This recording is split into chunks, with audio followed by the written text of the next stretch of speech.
Welcome to the Michael Singer podcast, presented by Sounds True, in partnership with Shanti Publications. For more information about Michael Singer's work, access to all prior episodes, and information about upcoming releases, we invite you to join us at michaelsingerpodcast.com.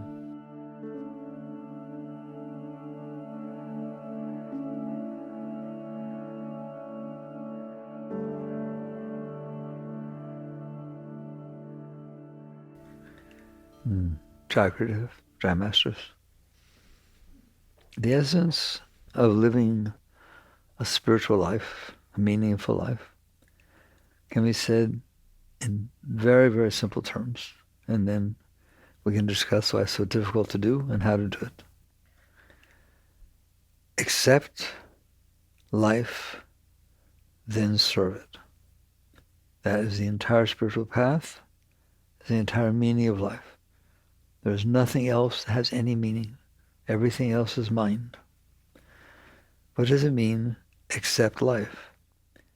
It's so trite and so simple, it seems silly to talk about. You are not in control. This concept of control is hilarious. But take anything you want to take. There's 25 trillion living cells that make up your body. Not that are in your body. That's what your body is. 25 trillion living cells, your skin, your organs, your everything, are just living cells. They talk to each other, they interact with each other.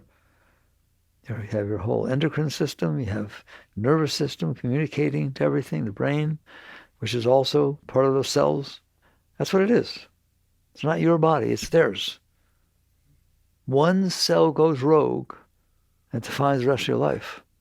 It's called cancer. You are not in charge. Sure, you can eat a little bit better. Sure, you can not drink or smoke. Little things you can do to make life a little easier for those cells that are making up your body. If any of them don't operate properly, that's the end of you. That's the end of your body. So to say that you're in control, if they're in control and they create your body and they keep your heart beating, they keep your lungs going in and out, you don't do that. I once had a discussion about that. You like to think you're in control. You want to be in control? Learn how to make sure that your breath goes in and out. And make sure that your heart beats. That's the end of your life. If you have to do that, that's what you're doing all the time. You don't even have spare time for doing anything else. How would you like to have that for a job? Well, it better keep going or you're not going to be here. You're not doing it. People think it's some spiritual talk to say you're not in control. That's a joke. You're not in control. So that's how you have to start looking at things. What's actually going on that is essential that you're not doing? Do you create the atoms and bond them together that make the earth solid so you don't fall through it? Life would be very, very difficult and different if you took a step and it fell through.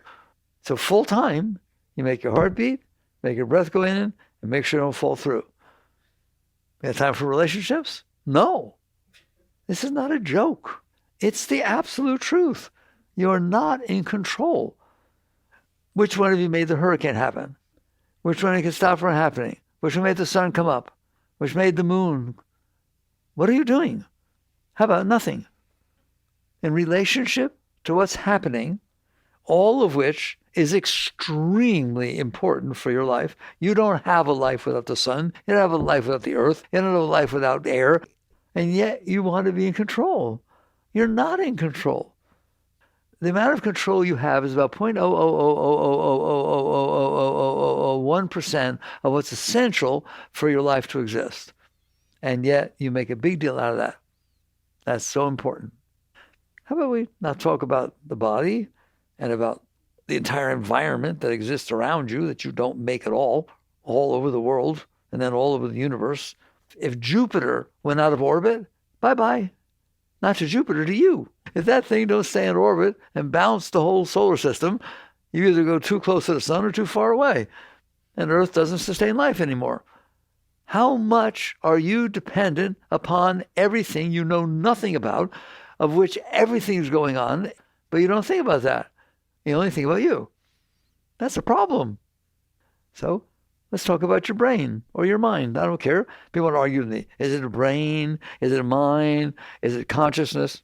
I couldn't care less, really. I talk and we can understand the deep truths. But the reality of the fact is, you're in there. Do you have thoughts? How do you know? Do you have emotions? How do you know? I'm in here. I feel them. I notice my thoughts. I feel my emotions. Who does? What if you weren't in there? Nothing has any meaning. If you're not conscious of it, if you're not aware of it, then the whole universe means absolutely nothing. Did you make your consciousness? Was it in there yesterday? Was it in there last week? A month ago? 10 years ago? When you were 5 years old, did you have 5-year-old thoughts? Were you aware of them? When you looked in the mirror when you were 5, did it look like now? Because you looking, wasn't it? Where did that come from? Because if that wasn't there, nothing has meaning. If you're not aware of things, it doesn't matter where they come from. You're not aware. When will you wake up and realize you ain't doing squat? Everything's happening, isn't it? There's a moment in front of you right now. Look, there's a moment in front of you. Where'd it come from? Did you do it? Did you make that person, make them be here? Did you make the beams, make the light, everything, all around you, everything? No, you had nothing to do with it. You are not the doer. Reality is there. It happens all the time. Moments come and moments go. They've been doing it for, 13.8 billion years, all over the place. How long are you going to be here? 90, 80, 100. When will you accept reality?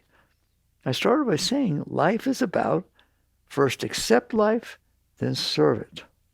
Okay? So you got to start with acceptance.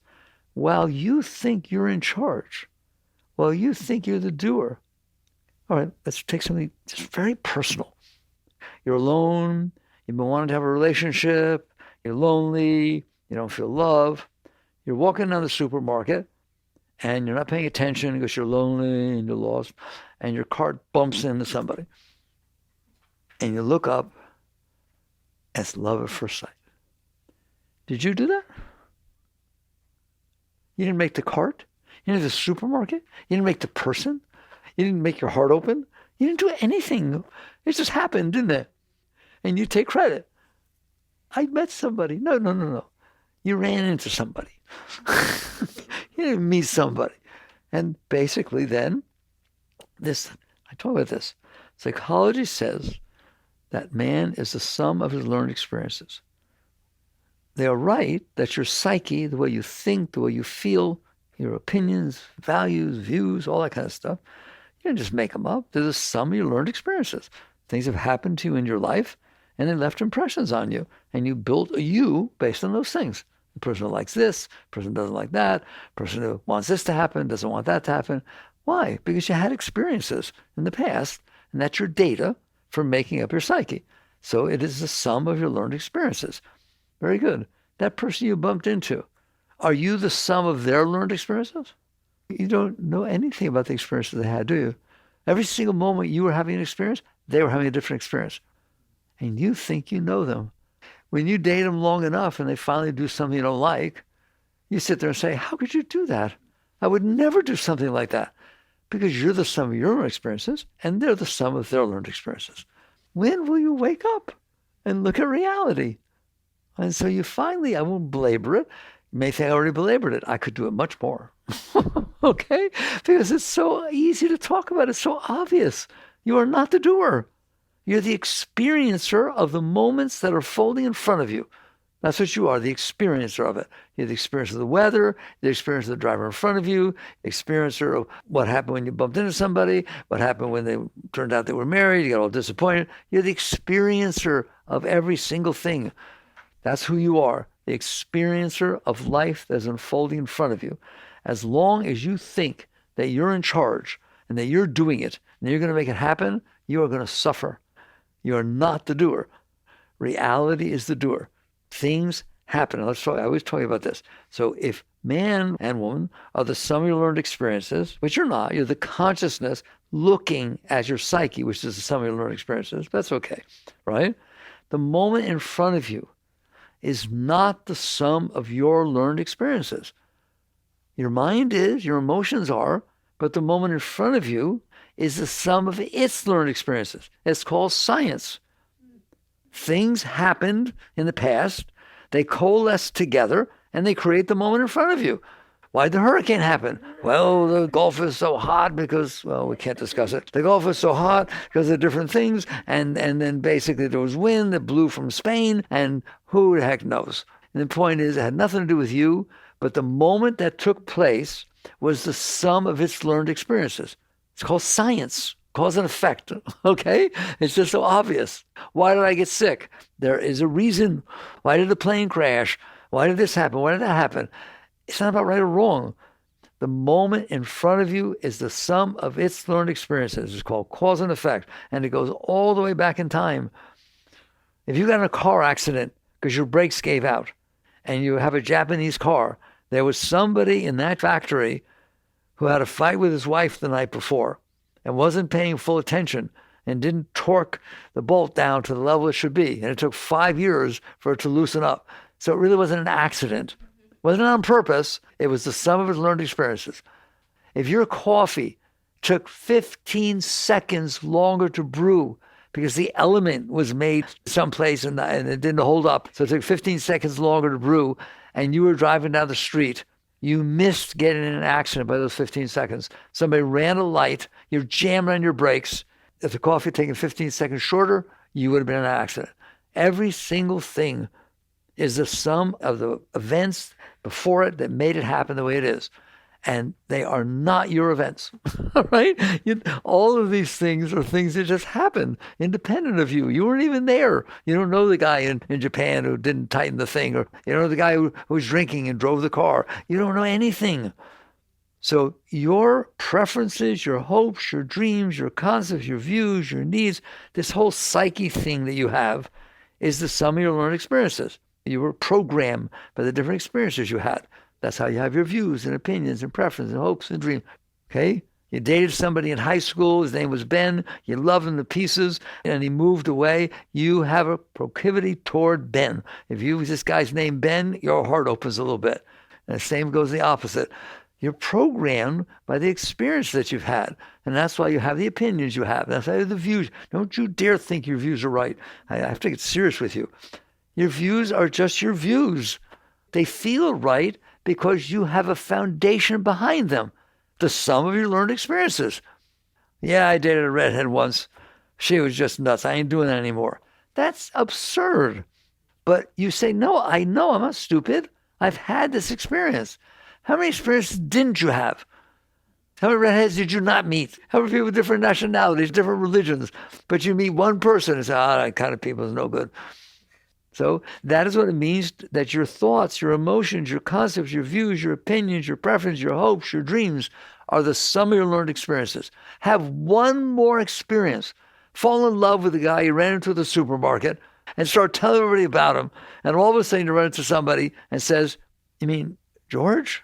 That's who you're talking about? Oh my God, you better go talk to Sally. He hurt her so bad. He's crazy.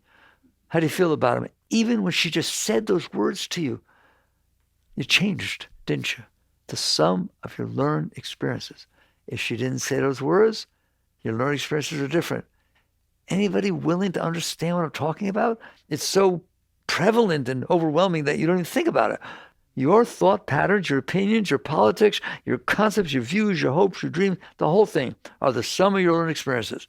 And you think everyone else is wrong. Why? Because they didn't have your experiences.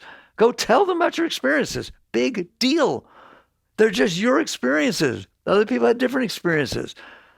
So what I just taught you is that your psyche, your whole psyche, your ego, the whole thing is the sum of your own experiences. Fine. Nothing wrong with that. It's going to happen. You had those experiences. You didn't have other ones. Okay? But the moment unfolding in front of you knows nothing about your experiences. It wasn't there. It's the sum of its learned experiences. What's the probability they match? The probability that the moments unfolding in front of you are going to match the sum of the learned experience that you decided you wanted them to be. Have you noticed they don't? Have you noticed how hard you have to work to try to make it be the way you want? Anybody out there trying to get what they want? Everybody out there trying to avoid what they don't want? Why? Because it's not going to be that way. It's not the natural order of things. The natural order of things is that's Zen. Flowers are red, water's blue, grass is green. Now go home. That's a Zen master would teach you. What is he telling you? Things are what they are. Doesn't matter what you want them to be. They are what they are. And your psyche is what it is. What are you going to do about that? Well, if you're not very smart, and you may have caught on now, you can make yourself crazy and be scared and worry and be neurotic and be anxious, etc., because you think that the way you want them to be is the way they should be. And you go out there and fight with everybody and everything, whether this, that, oh my God, why does it have to be 2 hurricanes in a row? That's ridiculous. I can't put up with it. Fine, suffer. I guess there were 2. And nothing you're going to do about it is going to change the thing other than screwing yourself up. What does acceptance mean? Doesn't mean you're passive. Doesn't mean you don't do anything. I said you start with acceptance, then you serve. So let's go back to that. What does that mean? You start by realizing it is not going to be the way you want it to be.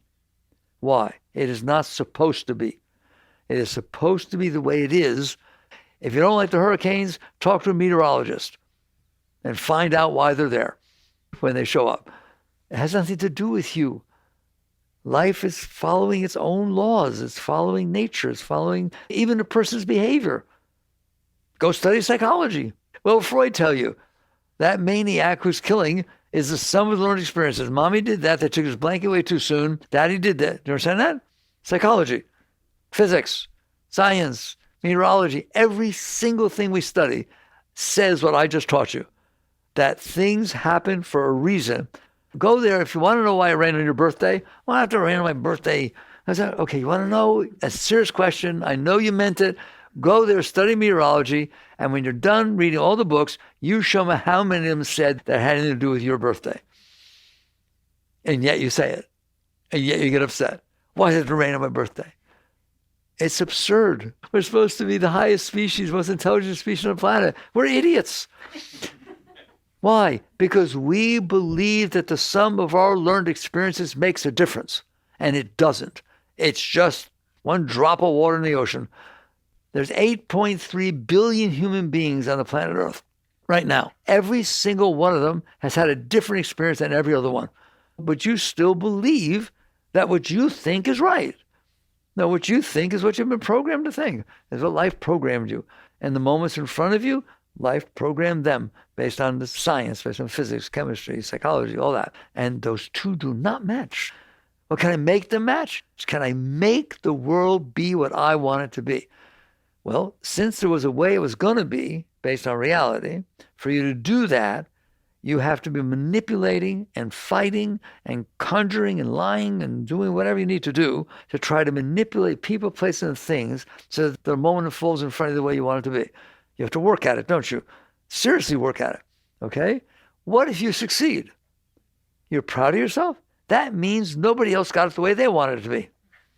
Here, actually, I read once that years ago, Russia, Moscow was in trouble. They weren't getting enough visitors, et cetera, and they found that there's too much snow. So they set their scientists to figure out how to keep the snow from snowing on Moscow and to snow on the outer banks and the suburbs out there.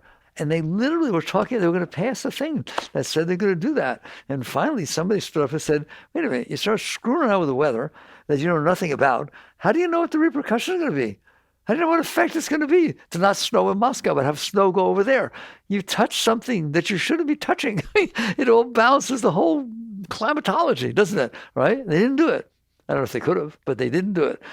That's what I'm telling you. You touch it, you said, I know more than reality. I know what the orbit of the planet should be. The point is, you don't know anything. You think you know something, but then there's always things that cause that, and you screw everything up. So a wise person learns this word acceptance. What is that? The opposite of everything we just talked about. But wait till I finish. It's not about you don't do anything. What is acceptance? Reality wins. Reality has the right to exist. It is the sum of its learned experiences, its cause and effect. This is what happened. In the new book, Living Untethered, I define reality. It did not take an essay or a treatise. Here's the definition. Reality is that which already happened. You ain't changing it. Whoever changed what already happened? Nobody. You need a time machine, something like that. God forbid they get that. Reality is that which already happened. So you start with acceptance. What does that mean? If it happened, I have two choices. Accept it or reject it. What good is it to reject what already happened? It's like denial. I can't believe you said that to me. I will not accept it. What will you do with it? I'll suffer. I'll not like you. I will resist that it happened. Versus, I can't believe you said it to me, but you did. Now I better deal with it. I accept the reality that it took place, right? That's a whole different thing than saying my views, my opinions, what I want is what should happen. What happened is what should happen.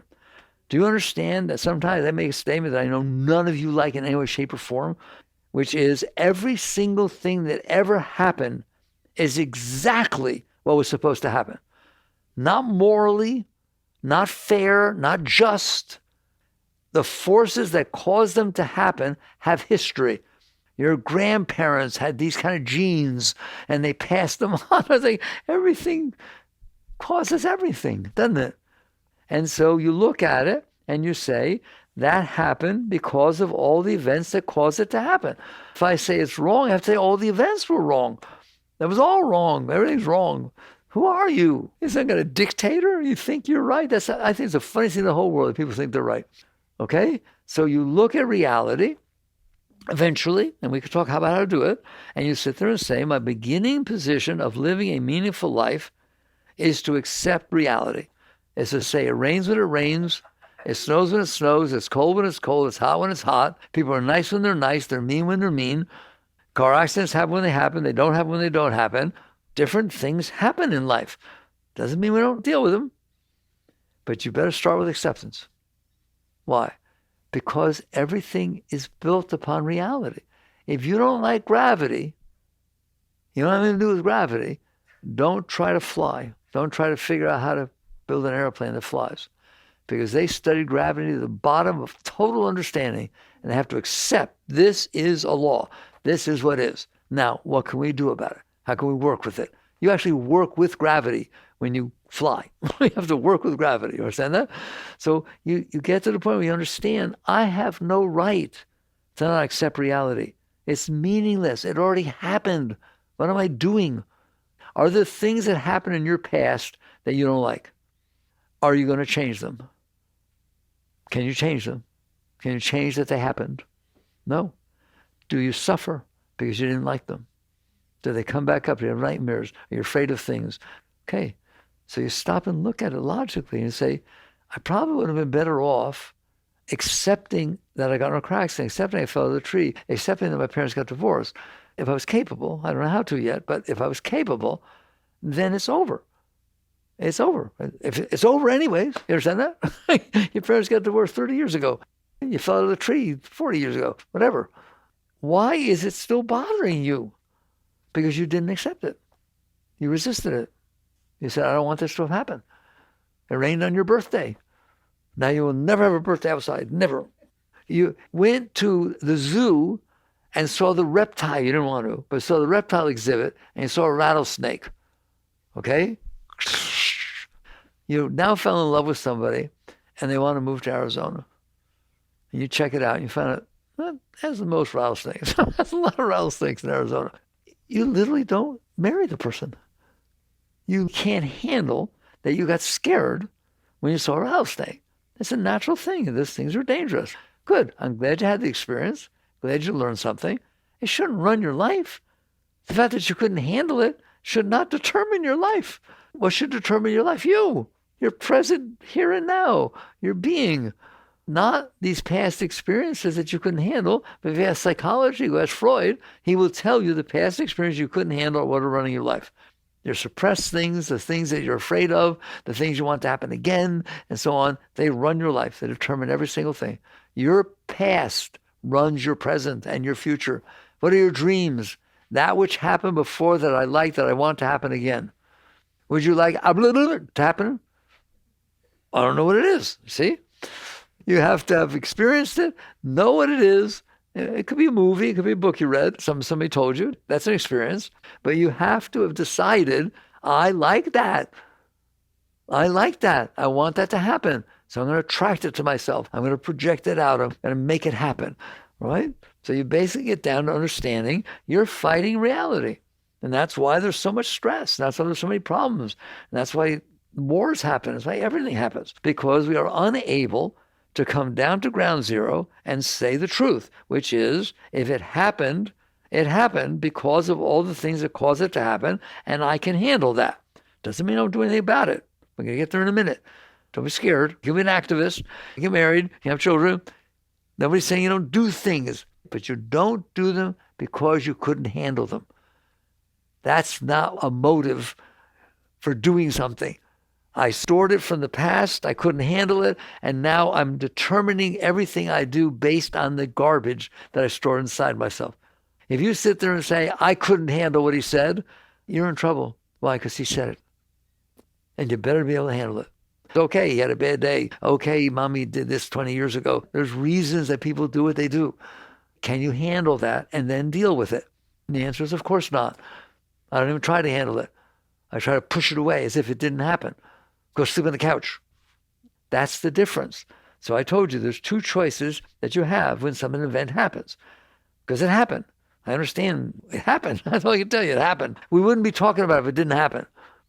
It happened. Now, you can accept that it happened, or you can make believe or resist or fight or deny, or I don't know what you want to call it, suppress. You can push it away and make believe it didn't happen. Well, guess what? If you accept it, you can deal with it. If you refuse to accept it, it will ruin your life. Every one of you had experiences that were bad enough that they seriously affected your life. Even though it happened years and years ago, you did that. You didn't do the event. Nobody said that. But the fact that you couldn't handle the reality of the event, somebody died, something happened, somebody dumped you in high school. It always happens in high school. Right or wrong. That's a real serious place, high school. But nowadays it's probably junior high. But net result is things can happen that hurt you. Doesn't make them right or wrong or good or bad. It means that happened. That happened. Somebody said they were nice to me and then they were talking terribly, gossiping about me. And I heard that. It hurt me terribly. Okay, that's reality. Could you handle that? No. I would never see that person again, and I'm scared to go back to school because I'd heard they were talking about me. I'm going to start taking courses online. You actually adjust your life because you couldn't handle an event, okay? And so basically you come down to realizing you have two choices about the reality that's unfolding in front of you. Accept it or resist it. And if you accept it, you can start to work with yourself and work with the event. If you resist it, it will suppress inside of you and it will destroy your life. And that's the truth of everything. Just drive down a road and drive down a road, there'll be a lot of traffic. You don't like traffic. You will think twice about driving down that road again. You understand that? You literally let what bothers you the most guide your life. And so eventually, like I said, you wake up. And the beginning of spirituality is when you catch on. It is not about getting what you want. Spirituality is never about getting what you want or avoiding what you don't want. It is about honoring and respecting reality. It doesn't mean it's right or wrong or good or bad. It's not a value judgment. It's an event. Reality is a big word, isn't it? I don't know if you feel the same way I do about it. Reality is God. It's that which is. I am that I am. That's what reality says to you. I am that I am. This is the reality of what took place. Are you okay with it? So you start with acceptance. How do you do that? The whole purpose of these talks we have is to wake you up and you can start to work on it. You start to realize how absurd it is to not accept reality. And how do you work on it? You let the world unfold in front of you because it's going to do it anyway. It's going to unfold in front of you, whether you like it or not. And you sit there and say, I can handle it. I can handle reality. And there'll be some things that disturb you so much that at this point of your evolution, you can't handle them. And you start crying or resisting or running or throwing pots and pans. And that's because you couldn't handle it. Fine. But there are things you can practice that, I don't know, I teach this, all right? If you want to play Beethoven, don't sit down with the music and think you're going to play it. You have to start from the beginning and learn scales. You want to play tennis, you want to play a sport. Don't you have to practice? Don't people practice? Do they practice for an instrument, practice for a sport, practice for a test? You practice. You get better when you practice. What I don't understand is why don't you practice acceptance? Since it's so absurd to ruin your life by resistance, can you learn to practice acceptance? It's hot out. Practice being okay with it. How? There's a million ways. Do it however you want. Be positive, sad. I love the sun. It's a beautiful ball of fire out in the sky. I tell you, it's a star. Who doesn't like stars? Do you look up at night and see twinkle, twinkle, little star? The sun is one of those. But you're close enough to it to feel its heat. Dig it. It's 93 million miles away, and you're cooking. I told you, you don't get sunburned, you get star-burned. Wow, look, I'm star-burned.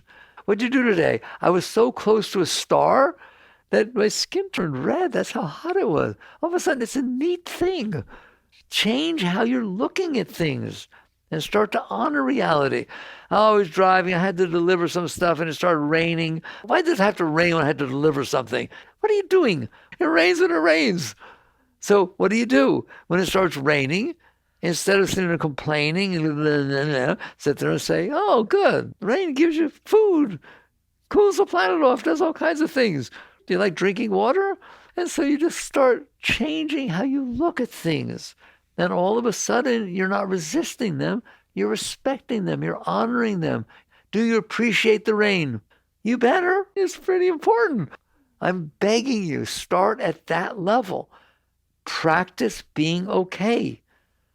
Practice appreciating and respecting and enjoying reality. I want you to treat reality like a relationship. Guess what? You have a relationship with reality, don't you? It's always in front of you. You live with it. You sleep with it. You live with it. Reality is your world. You have a constant relationship with reality. Why not fix that relationship? Because all you're doing is complaining. What if you had a relationship with somebody and all you wanted from them was to be exactly the way you want them to be?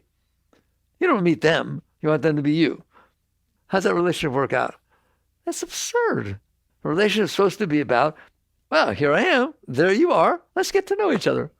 Let's see if we can share lives. Let's see what we can do together. Let's go play golf. Let's go do something together. Not be the way I want you to be or I'm leaving. That's what you said to reality. You've said it your entire life. The moment in front of you is supposed to be the way I want it to be. And it's not supposed to be the way I don't want it to be. Well, you're wrong. The moment in front of you is reality. It has its meaning, purpose, whatever it is. And your wants and not wants, they are just made up. And so acceptance means that. It doesn't mean you don't do anything. It means my starting position with the moment, and we're talking about this, it's so devotional. You should love the moment in front of you. It's the result of every moment that ever happened to the beginning of time. And it's right in front of you. Let me ask you a question. Who else has experienced exactly the moments that you've experienced throughout your life? Nobody. Even if they were there, they looked from a different angle, then they saw something else. It's your private showing. Literally, you're so unique. You're being given those moments, and nobody else ever had them, is having them, or will ever have them. That is what your relationship with reality should be. It's like, thank you. Wow. But you're going to find out you can't do that. Why? You got too caught in this thing about some of your learned experiences. You got caught in your preferences. You're caught in thinking, I'm more important. What I want is more important than reality. That's like, okay, go to a relationship and have that total idea in a relationship. I am more important than that other person. What I want matters. What they want doesn't matter at all. It should be the way I want. Congratulations. I don't think a relationship would be very good. That's what you said to reality. You are supposed to be the way I want you to be. And if you're not, whoa, I will hate you. Change your attitude about reality. Learn to appreciate it, respect it, honor it, welcome it. Now, that's nice to talk about. It'd be kind of fun if you could do that, wouldn't it? All right? Wouldn't it be fun to wake up in the morning? I wonder what will happen today. It'll be exciting, whatever it is. And you just use the whole day to grow, right? The problem is we're not ready. It's like, I'm not going to sit there. You haven't played the scales yet, and I'll have you play Mozart. You have to start from where you are and practice accepting, honoring, respecting, appreciating that there's a moment in front of you. And that moment was made for you. How do I say for me? No one ever had it? That moment never existed before, did it? And you're the only one experiencing it. It's your moment. You know, it's like in relationships, you say, oh, we had this amazing moment. You're always having an amazing moment. It's yours. So you learn to love it. You learn to appreciate it. All right, now we get into the deep teachings. Well, what if it hurt me? What if I didn't get what I wanted? That's how you have to practice accepting. You put reality first. And you understand that a part of you can't do that because you're too caught up in yourself. That's called the ego. Well, when Christ said you have to die to be reborn, that's exactly what he meant. You have to be willing to let go of yourself so that you can respect something greater than yourself, such as reality. Otherwise, you're going to try and make reality match you. I want you to have a relationship with reality, just like you have a relationship with a person, just like you have a relationship with a lover, just have a relationship with anybody, anything, with your child, with anything. That reality is the most important thing in your life. It is your life. Learn to love it, learn to respect it, learn to honor it.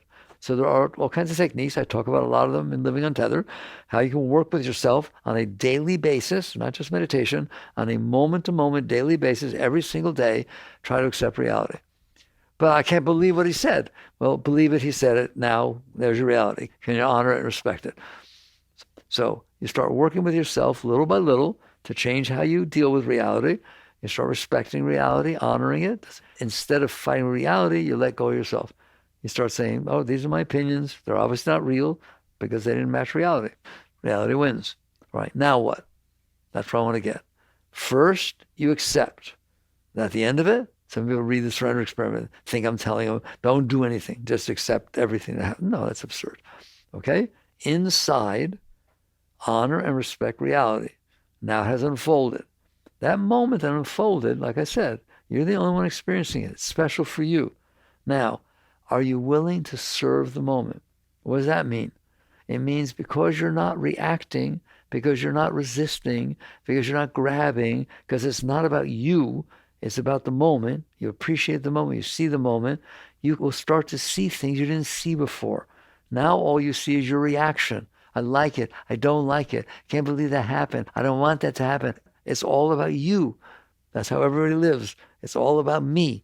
When you're through and it becomes about the moment, this is the reality that happened, you will be able to see on a regular basis things that you can do to raise the moment, to bring love, peace, honor, respect into the world. But you can't do that if you can't handle reality.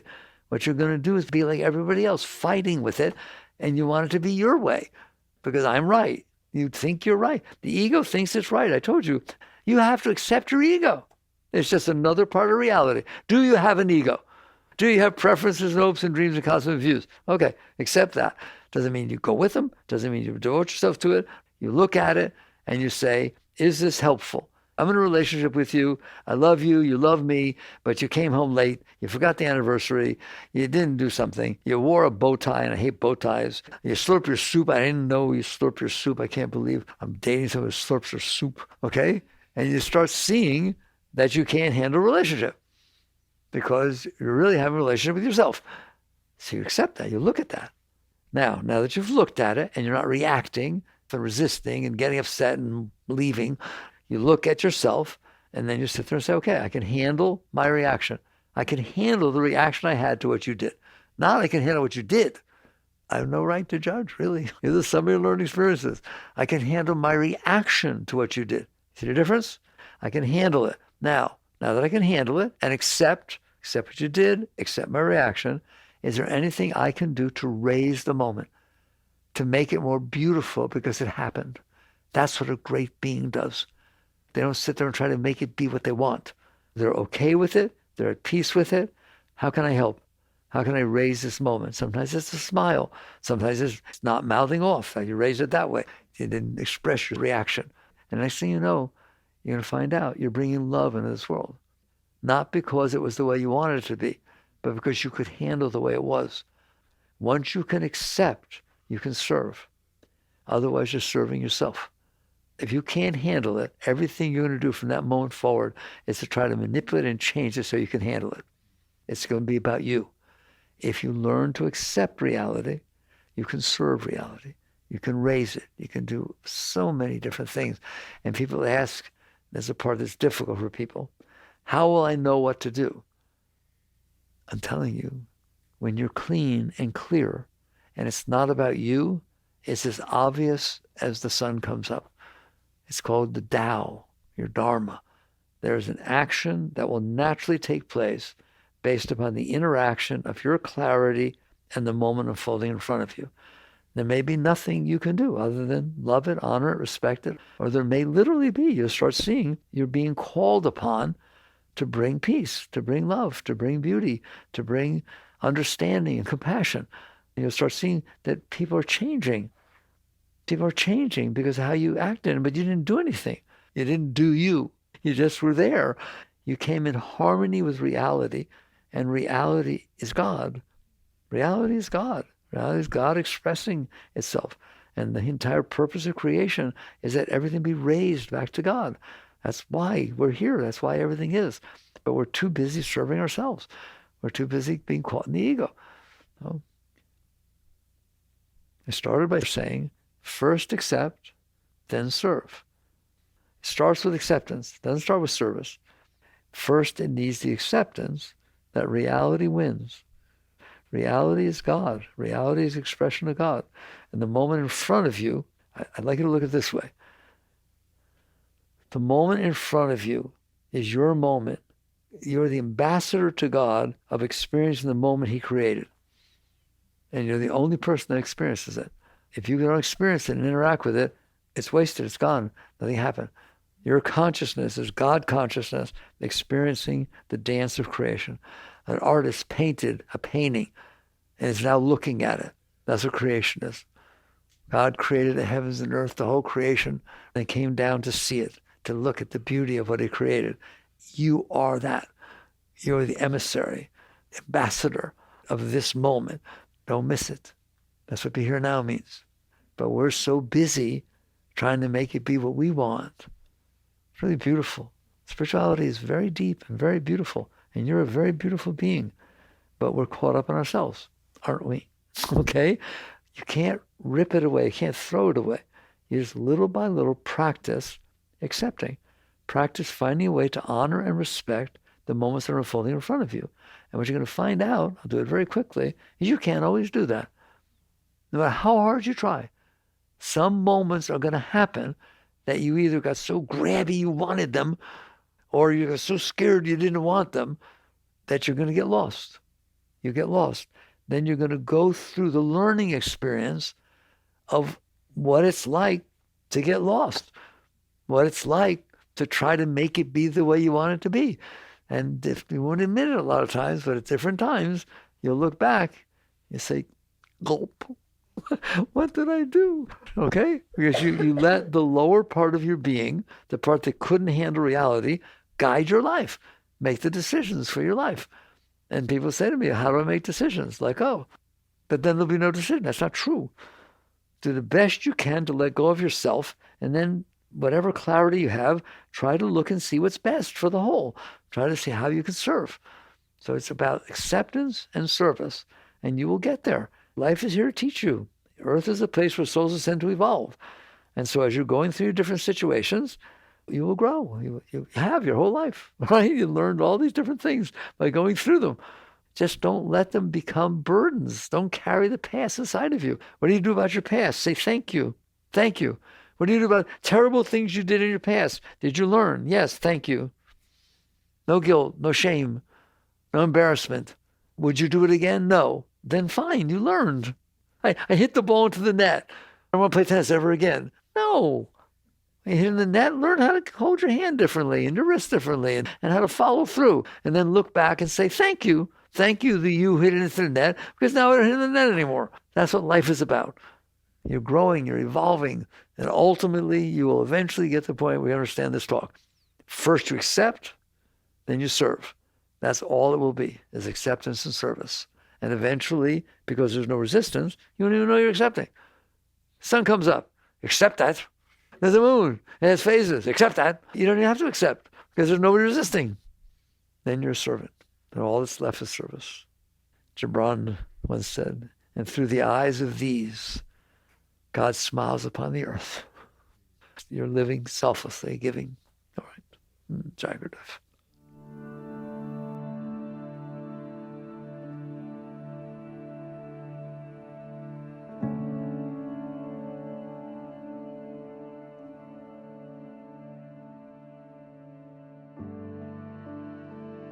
You've been listening to the Michael Singer Podcast, produced by Sounds True in partnership with Shanti Publications. For more information on Michael's body of work and all back episodes, please join us at michaelsingerpodcast.com. Thanks so much for listening. Sounds True, waking up the world.